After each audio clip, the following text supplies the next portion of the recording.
like, I want to do that in 3 years, you wouldn't start with a brick and mortar location. And so the thing is that what you said earlier is like, you feel comfortable and it sounds like you want to grow. I just want to make sure that's correct before I like you. Absolutely. Okay.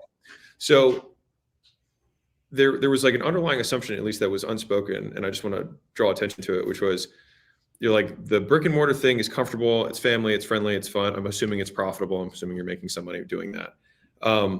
The thing is like, you could like just doing more of what you're currently doing and saying like, how do I open a second location? Or how do I, like, how do I open like 5 locations over the next 5 years or whatever it is? Yeah. That would produce probably just as much of a challenge as going online would, except you already have 2 years of learnings on how to run that business where you have none in the online space. Yeah. And so like, you always just want to stack knowledge within a specific vertical so that you just go deeper and deeper on it, because that's where the compounding returns happen. Like the richest people that I know have been in the same space for 40 years. They just know everything there is to know about the space. And like, that's how they've made their money.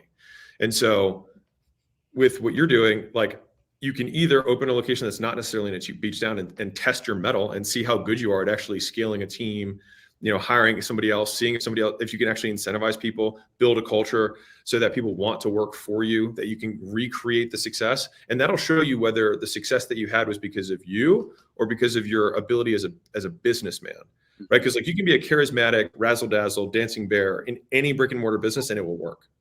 Yeah. It'll work. Surface with a smile always works, right? And it's just hard to scale because most people don't care as much as owners do.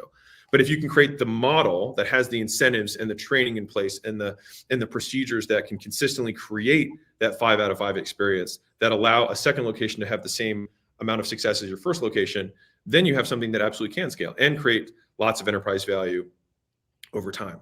So I would say either scale that or basically dial down your in-person to as little as humanly possible of your time and then go all in on the online thing. But trying to do both will be very hard, because what will happen is you'll start to do some online stuff. You'll start to see some traction. Your gym will start going down, but that's your main source of income. Then you'll hop back to the gym, the online will dip, and you'll go back and forth. And so that's why I'm so big on just committing to whatever thing is, because any of them would work, but you just have to be all in on it. Yeah.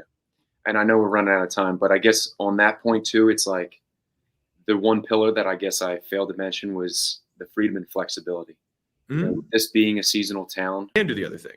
And if you haven't gone to the gym for a year, then maybe you'll do a second gym. And so I think no matter what path you do, this is probably a perfect end for this, which is you either are going to do the online thing after you figure out how to outsource the gym or delegate it and hire people who are awesome, or you decide you're going to do a second location.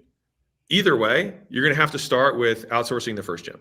That's two birds, one stone. Yeah. No. Appreciate you.